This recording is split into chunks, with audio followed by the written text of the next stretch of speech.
Happy Aloha Friday, everyone, and welcome back to the CO2 Rundown. That's it. Another week has gone by. I hope you guys had a successful week, an exciting week. And as always, we have an exciting show for you guys today. I want to thank our sponsors, Mercedes-Benz of Honolulu, Windows Hawaii, Hawaiian Telecom, and Long's Drugs for making this show possible. And I want to say thank you again for tuning in. Let's jump on in to the CO2 Rundown. All right, we're gonna recap last night's NFL game between the Seattle Seahawks and the Arizona Cardinals. Bounce back game for Russell Wilson, DK Metcalf, and the boys over there. They defeated the Cardinals 28-21. Tight game, close game, playoff type game. And you know, in these types of games, it gets heated. It's competitive. It's a statement game. I think, you know, Cardinals trying to avenge their loss from earlier in the season. But, you know, you got to be able to keep your cool. I think the stats were pretty similar. Matter of fact, Kyler Murray had more passing yards than Russell Wilson. But that penalty, which gave the Seahawks the first down, ultimately leading to a touchdown, could have been a difference in the game. You know, see, the NFL, football, it's an interesting sport, interesting game because it's a game of momentum, right? It's a game of inches, as they say. But, you know, you don't want to give teams more of an opportunity. You know, you want to make them earn every single yard. Coaches talk about it all the time. Penalties and turnovers. I think I mentioned that before, you know, in a few segments. Penalties and turnovers are the number one stats that lead to wins and losses. So I know, you know, they're getting an earful in the Cardinals locker room today. I know they got an earful today because of that mistake. And against a team like Seattle, you can't give them anything. But look, I was excited to see them get back on track. DK Metcalf is a beast. And not sure if you guys saw his story, but unbelievable story. I love stories like that, how he went from almost not being able to play football ever again with his neck injury and then get into the combine, drafted. Now he's doing what he's doing. One of the biggest playmakers in the NFL. So shout out to DK, man. Keep doing your thing. And guys, that's it for the NFL. Make sure to check out Ferd Lewis's story on, you know, the UH athletic department finding a way to save $400,000. You know, they're trying to cut their losses during this time. It was projected to be at $9.3 million. Now they are at an $8.9 million loss, which still a big loss because of this pandemic. It's hard to hear. Being an alum, you know, it's hard to see, you know, the athletic department struggle like this. But, you know, there could be more bad news ahead. Depends, right? See what the spring looks like. If the pandemic continues to roll through 2021 and into the summer, more sports being taken away. That means less jobs. Don't even want to go down that road. So I'm going to stay on the positive track.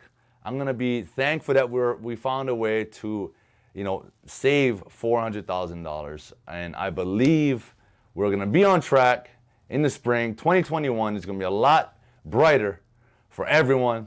And speaking of brightness, don't forget to tune in tomorrow as our Rainbow Warriors take on Boise State. Make sure you guys check them out. Support. We need to get back on track. And, you know, we haven't had a good track record as of late against Boise State, but let's go. It's our time. Let's change it. Let's go, Bows.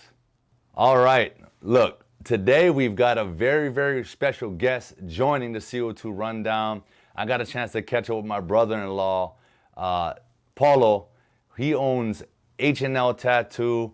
I got a chance to sit down with him and interview him and talk about the journey, his story, in which I've been there from the very beginning up until this point where he's finally been able to, you know, fulfill his dream of owning his own tattoo shop. Let's check it out.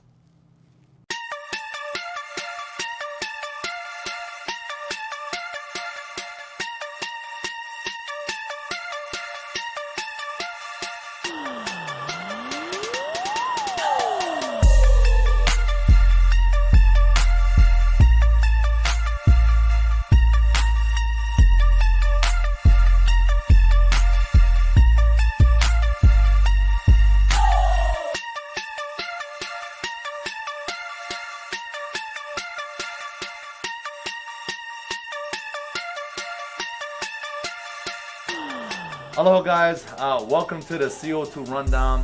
Very fortunate today. I'm sitting with my brother right here, Paulo Manabe. I call him Oos because that's my brother.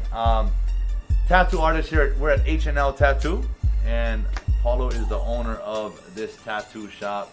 And Oos, thanks again so much for being part of the CO2 Rundown. Let's jump on into this thing, man. Let's talk about H&L Tattoo. I know your whole story, right? Been my brother for feels what, 20 years. How old is Blaze? 20. He's gonna be 23. 23 years. You know, and this tattoo journey of yours has been since then. Let's just start here. H&L Tattoo. Tell us what this is. I don't know. It's a tattoo shop. Just a dream of mine that I had for many years, you know, to have my own tattoo shop. Not to get rich, you know, just to have something of my own before I leave this earth. Yeah. No, I mean, you know, we talked about it since day one. Yeah. You know, I think my first tattoo, and again, Paul has done every single one of my tattoos except my Mighty Mouse tattoo, which has been completely overshadowed by this man's work, which is amazing. You guys can check him out. What is your Instagram, Moose? Like, that's your main source of It's social, Paulo right? underscore H&L Tattoo. Paulo underscore H&L Tattoo. You know, back in, shoot, I was in high school? Yeah. Yeah, I was in high school, and you started out in your house. Correct. What prompted you to, you know, become a tattoo artist? Was it for a hobby? Was it a career right away? What was the motivation? Well, in the beginning, it was just to make extra money. You know, I wasn't serious about tattooing at all. It was just to make extra money because I was having a family and I just needed looking for something more stable, you know. But actually tattooing got a hold of me and never let me go, you know. I just fell in love with doing what I do, and I left everything else behind. H&L Tattoo going on 2 years. 2 years, yeah. I mean, we talked about it at USO. One day I want to own my own shop. You know, that's what. And man, I think you can answer this better and you can add to this. I know there's a lot of adversity along the way. I know a lot of people probably try to go on the same path in the tattoo world, but they quit because, you know, the hard stuff. I mean, maybe talk about that. How hard was it getting to this point? Very hard. I think the biggest obstacle was myself. You know, having faith in myself and wanting to take that leap. It's always scary opening your own business, you know, but I just said, if I don't do it now, I'll never do it, you know. That was probably the biggest obstacle for me, was just getting over that hump and deciding that I'm gonna do it, you know. Of course, leaving Pacific Soul because they're like my family, you know. That was very hard for me as well. But it's just something that I had to do, you know. And even if it didn't work out, I knew that at least I tried, you know. But someone told me that I couldn't think that way. I had to tell myself that it has to work out. You know, there is no, if it doesn't work out, it has to, because I have to take care of my family. So once I got my mind set in that direction, it was fast, you know. I woke up one day, I talked to Nohea, and, you know, we talked about it, and I just said, I'm gonna do it. And she said, okay, but she's heard me say that many times before. But when I came home and I told her, you know, I let Steve know this is gonna be my last day, she was in shock, like, you really did? Like, you actually, I said, we're gonna do it, you know. I have to. I just felt this strong conviction inside me that I gotta do it now. You know? Yeah, and I guess that fear, when you made a decision, turned immediately into excitement. Excitement, yeah. Very, I'm getting goosebumps. very excited, you know. I was very driven to want to get this shop up and running. my vision changed though. You know, I really wanted to have a shop that was like busy and, you know, lots of clients coming in the doors. But I don't think that that's what I don't think that that is what was meant for me, you know. Did you have a vision of like having the shop and hiring a couple of Yeah, artists? I that was my vision, having you know, a couple of other artists in here, and I'm still open to it, but I like the way it is, you know, appointment based. You can, you know, you tend to build a better relationship with your client instead of it just being, you know, just in and out kind of thing.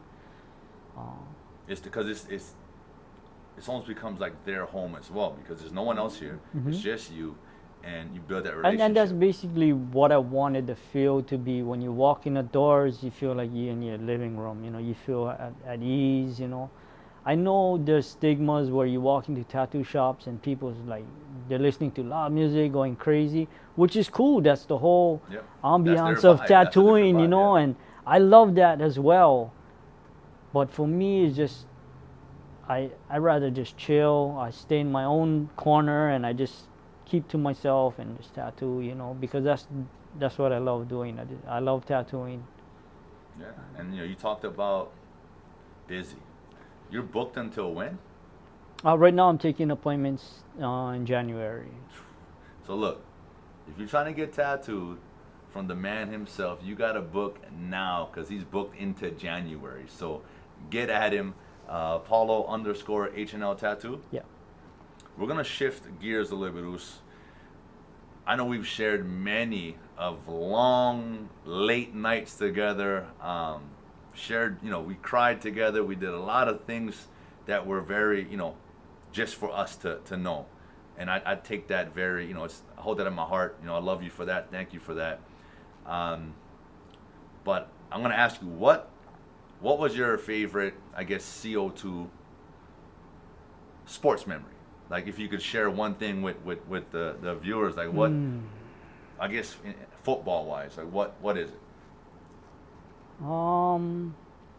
There's a couple, but I think my favorite was, I forget who you were playing, but I think it was maybe your first punt return or kick return touchdown, and everybody wasn't there. It was only me. Everybody had to, they were at some kind of family party,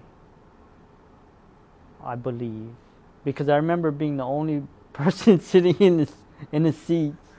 And when you came off to the sideline, you were throwing up and you couldn't breathe. And I was heckling you, and some dude behind me wanted to fight because he didn't know that I knew you, and I kept heckling you.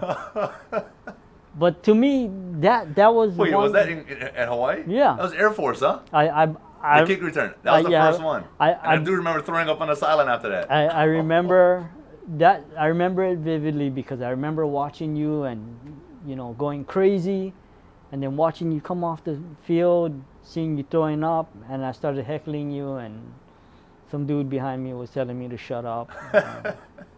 I just kept, I don't know. That and the game against BYU. I remember the game against BYU was very hot, but that game was, I've never been in a stadium like that before. You know, it was literally moving. That, to me, that was probably one of my favorite moments of you playing football. Yeah, because you got to experience it from the fans' perspective. Mm-hmm. And like, yeah, I remember that too. Probably one of my favorite football moments as well. I do remember feeling that stadium rocking. It was to crazy. side. I thought this stadium was going to Oh, fall my gosh. at any time. At any time. Another huge St. Louis Rams fan.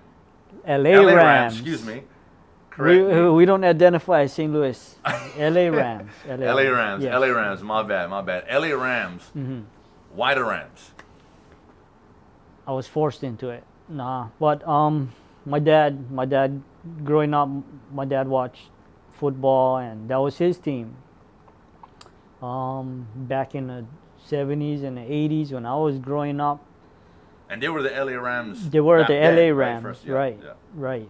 But I think they just chose teams based on what we could watch on TV because it's a West Coast team. You know, we could watch the games. You'd still have to get up and watch it at 7 a.m., which is crazy, but, you know. Then they transitioned to St. Louis. I still followed them. And now that they're back in LA, you know, I don't know. You've been to a game? I went to one game. That was a game that they played here in Dallas when they played preseason game. It wasn't really a game. It was kind of like a scrimmage, you know, but none of the starters played. I got to see Aaron Donald out of uniform, but that dude is huge. Would you like to go? I mean, is that one of your goals to go? It maybe was. Go to LA it now? was my goal until COVID hit, Oh. and I wanted to be there this season when they opened the stadium. At least check out a game, you know. But I still want to go. You know, I'm not afraid, but it's just we can't travel. Yeah. You know, yeah. we got to go to all of these things just to travel. So I'm just like, yeah, we can wait on that. Yeah, one day you'll be there. Yeah. All right, Oos, this is the time of the interview where, you know, it's called rapid fire with CO2, where I'm going to, you know, give you two options, and whatever comes to mind, you give one of the answers or one of the options. Fair enough? Let's All right. do it. Let's see. All right, you ready? Here we go. LeBron or MJ? LeBron. Okay, the king. Tua or Marcus? And that's Tua Tagovailoa or Marcus Mariota, quarterbacks. Hard to choose. I pick both. They're both local. You know, gotta support local boys. Okay. I'd say the same thing too. Surfing or bodyboarding? Bodyboarding. Neither. I don't. Well, yeah, bodyboarding. When I was younger, I bodyboarded a little, but once I encountered some sharks, I decided the water wasn't for me. Okay. Safe. Yeah. Acai bowls or shaved ice? Shave ice. Where? Favorite shaved ice spot? I know where mine is. I couldn't tell you that. Shimazu store. Lilia. I don't know. to be honest with you, I cannot tell the difference. You just like shaved ice? I just prefer shave ice over All right. acai bowls. Malasadas or Coco Puffs? Ooh, that's a tough one. It depends, you know. If the malasadas is fresh, I take malasadas. Okay. But if it's not, I'd rather have Cocoa Puffs. Okay. Lily Hill Bakery. And okay, Lilia Bakery or Zippies? Lily Hill Bakery. Hands down. Huh? I thought you was a Zippies guy. I know you like Zippies, but Lilia Bakery is... Yeah. I want to get some of that now. Loco Mocos or Poke Bowls? Loco Moco. I knew that. All right, here we go. Pepsi or Coke? I used to drink Pepsi, but I got converted to Coke, so I would have to say Coke. Oh, okay. Why Coke though? Why Coca-Cola? I thought Pepsi tastes better. It's a little sweeter, but I like the burn of the Coke, especially after you eat ice cream. Oh, ice cream float. Coke floats. Not together. You gotta drink it after you eat the ice cream. Okay. I don't know. It does something to your taste buds, and that burn just feels good to me. This feels good. Yeah. I love it. Well, look, you heard from Paulo here, my Oos. Hey, Coca-Cola after vanilla ice cream or any ice cream? Any ice cream. Any ice cream. Oos, appreciate you so much for being part of the CO2 Rundown. Where can they follow you again? Paulo_HNL tattoo. That's on Instagram? Yes. And how can they book an appointment to get tattooed by You can text me at 808-927-7994 to book a consultation, and from there we can get into the appointment process. Let's go, man. I'm telling you, book him. He's the best in the business. And Not the best, but I try my best. humble. Hey, tell him CO2 sent you. Aloha. Oos, thank you so much for taking some time out of your busy schedule, away from your family, to sit down with us at the CO2 Rundown, man. Congratulations again. I know how hard you worked from day one. I know why you worked so hard. And you know what? Just as I'm on the topic of, I think I made mention of it in the interview, but I just want to say congratulations again to my nephew, Blaze Manabe, who recently graduated from the police academy. He's on the road now. He's an officer, Officer Manabe. Wow. Congratulations, man. And Oos, I know you're so extremely proud of Blaze and that accomplishment. And again, congrats. H&L Tattoo, guys, make sure you guys go check him out. He's booked. Like I said in the interview, if you didn't get a chance to see it all, he's booked all the way until January. So hit him up, get yourself in. He is the best in the biz. Man, tough blow, man, to the Golden State Warriors. Klay Thompson, who is just recovering from his ACL tear and was, slated to be back. He was looking extremely well, according to coaches. Man, just tore his Achilles tendon. That means he's going to be out for this year again, and in total, closing in on probably like 3 years out of the game, right? That's a year and a half. Injuries are part of sports, but it's just sad, man, because I've been there. I've had an ACL tear. I broke my foot, and I've seen guys that have worked hard and got back-to-back injuries, and it just, I know the struggle, I know the grind is extremely tough mentally. So prayers out to Klay Thompson. I know it's in him to come back. A lot of players, I talked about OBJ, right? Guys, just if it's in you to come back, and I know it is, all right? Because initially, when it happens, we all know the initial thought, man. It's like, why? I just worked hard. I just came back from this knee injury. You start playing the mind games, but after days go by and time goes on, like I think, he'll start to realize that, look, all right, this happened for a reason. I'm gonna take a step back. I'm gonna rehab this. Maybe there's more that I have to do in my body. Maybe there's more that I got to take care of to be more than ready. So positive thinking goes a long way, guys. So I know I'm talking on and on about this, but I feel for Klay Thompson, man, and his family, and because it's not easy.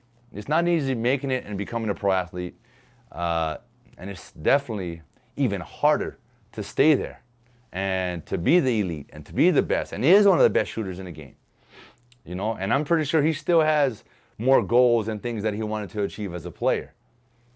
And I just hope that he can get a successful surgery and come back from this injury better than he's ever been in his entire life. So good luck, brother. Rooting for you. And before the show ends, I just want to give you a friendly reminder that Long's Drugs is hosting its Flu Shot Express tomorrow at the Pro Ridge Center office building next to Big City Diner and the old Toys R Us. Make sure to go get your flu shots. They are also giving out swag bags. Oh, get yourself a swag bag after you get your flu shot. And remember, staying healthy during these times are the most important thing you can do. Make sure you guys are eating right, taking care of your body. And that is it for the CO2 rundown today, guys. I want to thank you all for tuning in on this Aloha Friday. Enjoy your weekend, right? Work hard during the week. Relax a little bit during the weekend. Some of you work through the weekend, but even if you do, find some time to enjoy, right? Find some time to wind down and relax and recharge. You know where I'm gonna be at. You know what I do to recharge. I'm in them barrels. Anyway, thank you so much for tuning in. Thank you again to our sponsors for making the CO2 rundown possible. Mercedes-Benz of Honolulu, Windows Hawaii, Hawaiian Telecom, and Long's Drugs. Guys, aloha.